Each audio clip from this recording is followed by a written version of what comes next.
Hello and welcome back to the channel. I'm Loudguns, and today we're going to continue the Getting Organised series, and we're going to be taking a look at how you would build fleets for a mining org.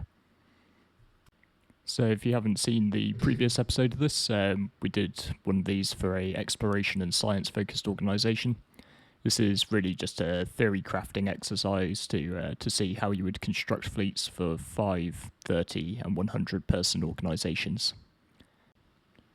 Just to apologise quickly if there's any background noise to the video. It's July in Scotland, but we've got lightning, thunder, and now hail.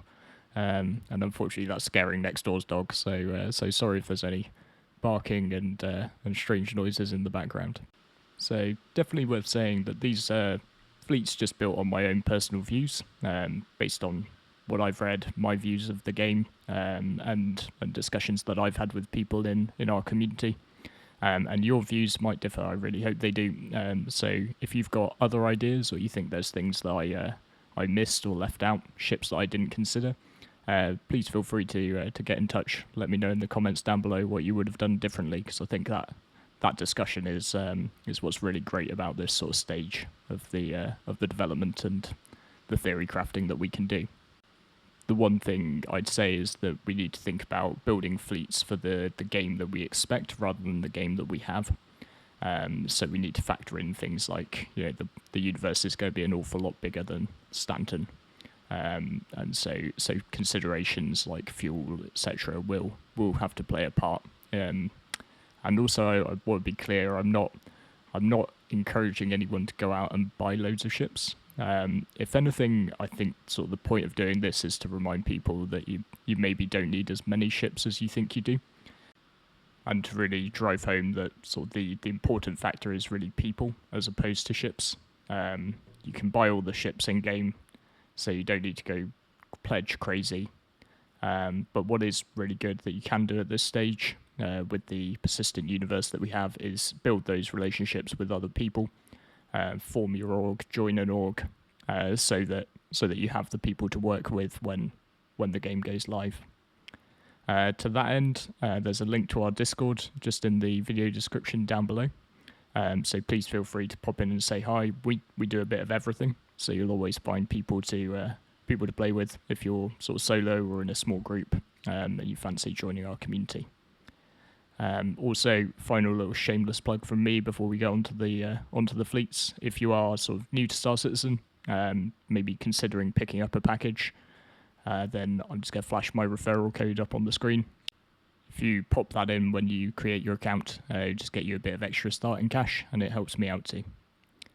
So without further ado, let's go on and start by looking at the 5-person fleet.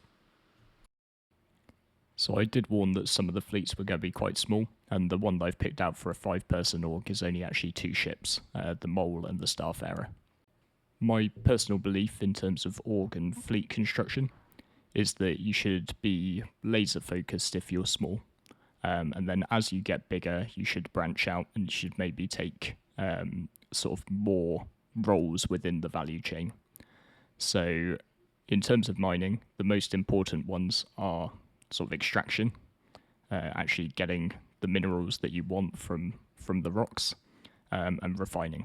So sort of if you just have ships with the ability to mine and extract ores, then refineries are going to be your big cost and your big setback in terms of sort of a location that you're tied to.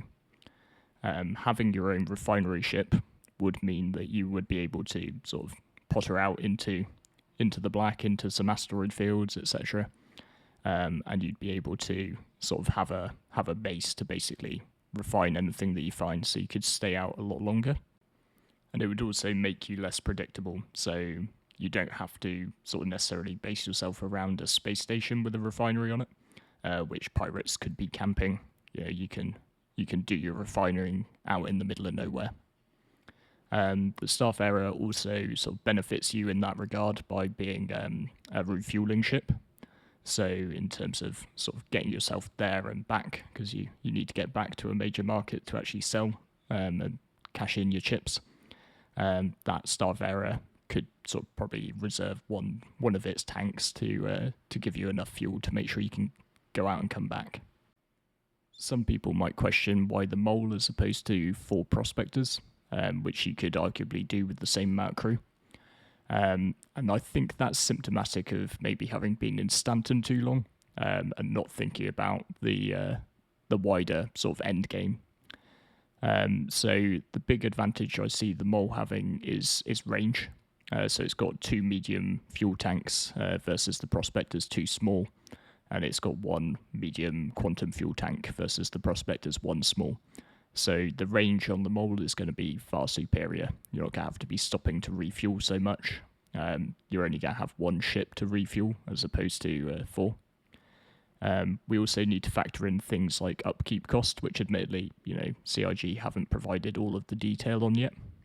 But I think sort of it's going to be cheaper to look after 1 mole than it is 4 prospectors.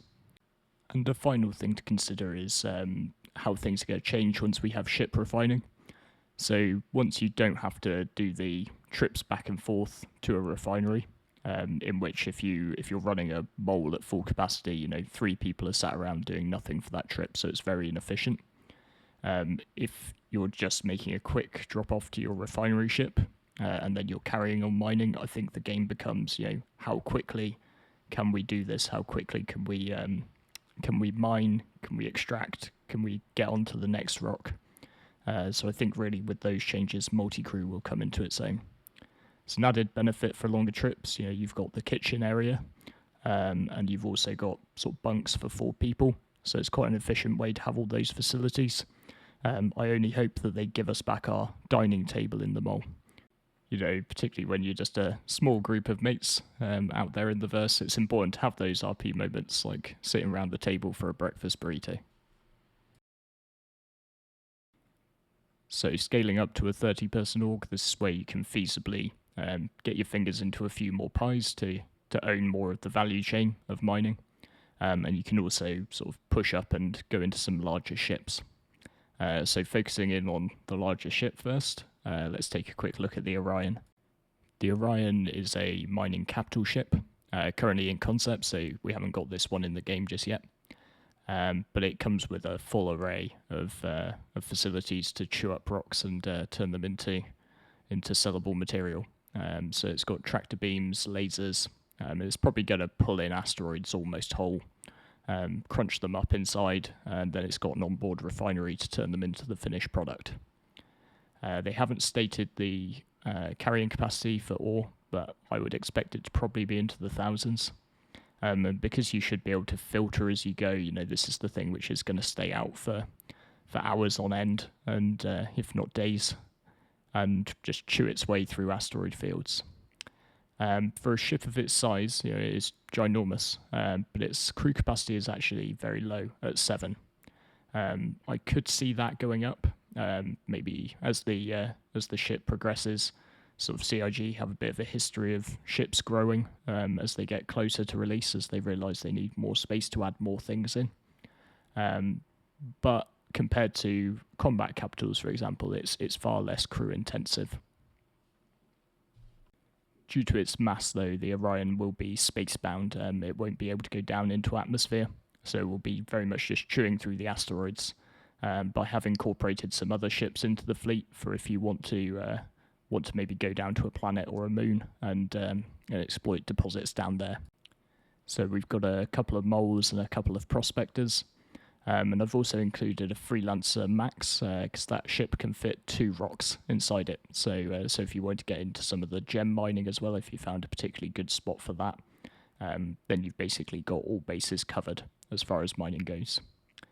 We've also brought in an extra Starfarer, so you've got 2 of those.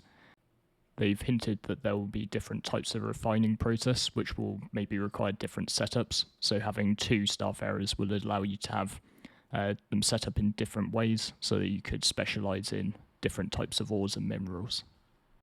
You can also, once you reach this sort of scale, start considering owning more of the value chain. So might be a bit simplified, but the way I would look at the mining value chain is first you start with exploration. You have to actually sort of find a site with minerals. Then you move on to exploitation, so that's going to be your core mining, extraction, refining. But then you've got to go with delivery as well, sort of the logistical element. That metal has to make it to probably a trade and development division site to actually sell, and then that's when you'll get paid.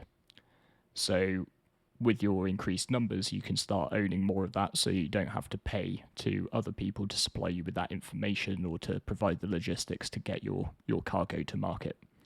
So I've added a Anvil Carrack. It's probably the best exploration focused ship that we've got at the moment in game. So that you can use to find your own sites. That means there's less chance that other people have found them already. What if the person who sells you the information on the really good spot to go and mine laranite has actually told 9 other people, and when you turn up, it's a bit of a laranite rush. And then I've also added a hull C, so that's got at least 4,000 SCU of cargo carrying capacity, and that will just let you get some of your own minerals to market, so you don't have to pay your transportation fees. There is, of course, a huge glaring omission from this fleet, and that's any combat ships. So particularly if you're going out with a ship the size of the Orion, or if you're doing a mining op with some of your smaller mining vessels, it could be quite dangerous, and you'd be a ripe, juicy target for any pirates in the area. So I think that given your focus on mining, and 30 people is a lot to get together and have an org with, but it's not a huge number. So I think the better idea really is to try and forge an alliance or a deal with an organization which is much more combat oriented. So that they come along and they protect you. You pay them a fee or a cut, whatever you guys agree. And that's one of the things which I love about the idea of this game as an MMO. It's these different types of organizations working together. And like I said before, I think it helps to be sort of focused in on what you're doing, the smaller you are. So the danger I feel is that you could add some combat ships to this, but that does mean that you need people who not only are willing to go and crew a combat ship, but who are actually good at it, who are doing it regularly, practicing, well drilled, so that they know what to do in a fight. You don't necessarily want the first fight somebody has been in when they're meant to be protecting you to be, the fight when some pirates turn up and want to take all your hard-earned cash off you. And finally, let's take a look at what you could do if you were a 100-person organization. So here I've not only have I massively expanded the number of Orions, but I've also added another capital ship in, the Kraken. And I think I mentioned when I put a Kraken into the exploration fleet that it would probably feature in an awful lot of the 100-person organization fleets that I recommend. So while the Kraken could be filled with fighters, as it is in every promotional video for it, it could also hold sort of a number of ships for mining, like the Prospectors and the Moles. So it has pads which, by the looks of it, will be able to comfortably accommodate those types of ships. And again, sort of the stated number of pads is 6, but there are definitely some folks in my org who have been playing around with the Star Hanger tool that we're using here and seeing how many different ships they could fit onto a Kraken. And if the standard CIG rule of if it sits, it fits applies here, then it's going to be quite a lot more than 6 ships you could get onto there. So that would allow you to go out sort of long distance with your Orions, but you could also take along a variety of Moles and Prospectors, so that they could be sort of sweeping up maybe some of the unstable stuff like Quantanium on the side, while the Orions could be just chewing through all of the base metals and working out sort of the mass commodities, while you have smaller, more focused ships to go and pick up the high value but more volatile and dangerous bits and filter it back to your refineries on board the Starfarers. Just bearing in mind as well, sort of I've added another Starfarer. I think that's when you get to a fleet of this sort of size, you are going to need to think about sort of maybe a dedicated refueling ship. I think in terms of mining, particularly with a large organization, one of the things you can definitely look at is staying out for a very long time. You know, we're thinking forward to a game where we don't have the issue of like 30k server crashes. You know, I'm thinking about when server meshing and iCache is all fully implemented. So you don't have to worry about staying out on a server for a prolonged period. So I'd also think about scaling up some of your subdivisions. So in terms of your trade and logistics, I'd added another Hull C and a Banu Merchantman. So some people might think sort of it would make more sense to scale up to something like a Hull E. So that could be an option. But personally, I think you'll do better with a few different cargo ships. So, you know, the price for aluminium might be really good at one place, but the price for titanium might be awful there. So I think having more vessels that you could split up and send off to different corners to find the best prices will help you maximize your profits. I've also included the BMM because I think it will pay to have something with an enclosed cargo hold. So particularly for your more valuable metals, things like your quantanium, but also sort of bexolite, laranite, agricium. Having a bit more security with it will probably pay. Then, as well as the Carrack, I've also added a Constellation Aquila. This will just give you a few more options in terms of exploration ships. I think for an org of this size, it's sort of maybe increasingly important to make your own finds, your own claims. Just to give you the maximum amount of time, if they're of decent scale for your organization, to mine them without anybody else knowing about them. I've also added an Endeavour on there now. That could be geared for exploration. You could use sort of the telescope array to do your long distance scanning. But it could also be a very useful support vessel. I think sort of, you know, if you find a particularly good mining claim, it could be very far off the beaten track. So things like the Endeavour Hope modules, which turn it into a field hospital, could be very useful for creating a spawn point for your organization, just in case, you know, your health and safety isn't up to much. And then at this point, I would also consider bringing in an element of security. So thinking about the range that your fleet is probably going to cover, I've just focused in on two sort of capital/sub-capital ships, the Polaris and the Nautilus. So this will just give you an element of protection, particularly the Nautilus, because it can lay down mines or turrets. So that might be good for establishing sort of a cordon around a particular claim that you're working on. And the Polaris, with its large torpedoes, should provide some sort of deterrent against any opportunistic pirates. However, I don't know that necessarily this is enough to cover the scale of the mining operation that you have. So 4 Orions will probably take an awful lot more cover than is afforded by these couple of ships. You probably would have to still consider about engaging the services of a combat-focused org. But as we said before on the 30-man org, I think that's favourable. You know, hiring good combat players will be better if you do end up getting into a scrap. But having a couple of your own ships, I think, is useful, sort of for running close protection, maybe on smaller runs. You wouldn't need to hire that PMC. And also, you know, these people are sellswords, so maybe having a couple of your own military ships around is just an extra incentive for them to stay honest and not get distracted by the fact that you've got sort of, you know, 4 Orions full of metal and millions of credits that you're about to go cash in. You could, of course, opt to remain laser focused. So you could take the principle which put together the fleet for 5 people, and you could apply it to the 100-person org. You know, you could have far more Orions than what I've listed here. You could have multiple Krakens, enough to carry sort of, you know, a lot more moles and prospectors. And you could indeed just entirely outsource all of your exploration, all of your defense, all of your logistics to other orgs who are specialized in that area.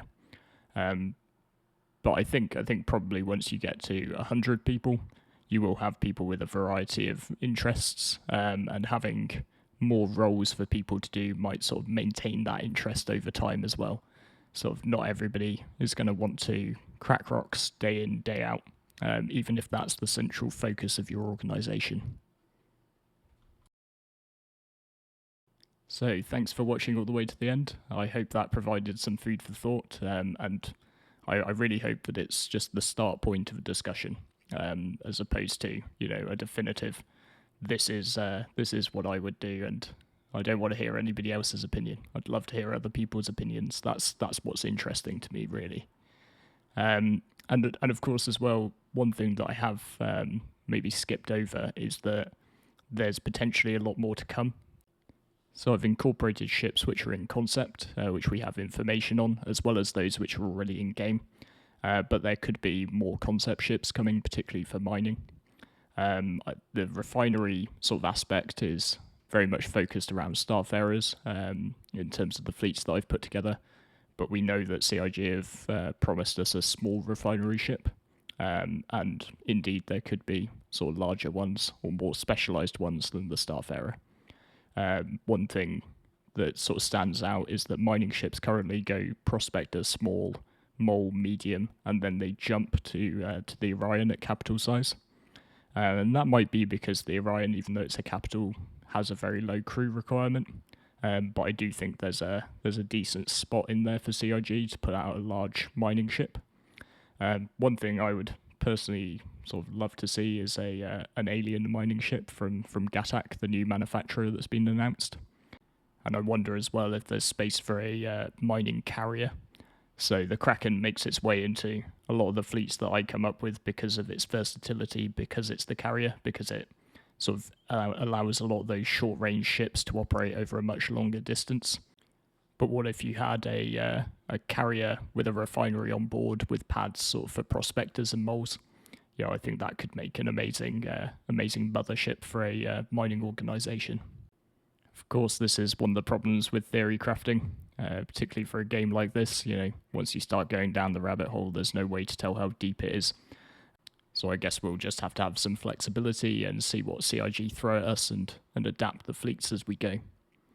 So all that's left to say is if you enjoy this sort of content, please consider hitting subscribe to the channel. It really helps me out. I'm going to be putting out more of these Getting Organised videos. So if this is something you really like, then please let me know in the comments any particular organisation you'd really like to see. And feel free to come and join the Discord, and that's a great way to join the discussion. I really like to take on board sort of things that other people say to me. They help inform decisions. And particularly as we go into some of the other types of orgs, maybe more combat-focused ones, stuff that's not so much in my personal remit. It would be really great to have more voices to challenge my ideas and have some new ones. I'm also going to be looking, particularly as we go into 3.14, to revisit some of the guides I did on things like mining. I think with some of the changes which are coming in 3.14, it's probably worth looking back at those videos and updating them a bit. And I'm pretty sure I can also do a bit of a better job of production. So thanks very much, and I hope to see you out there.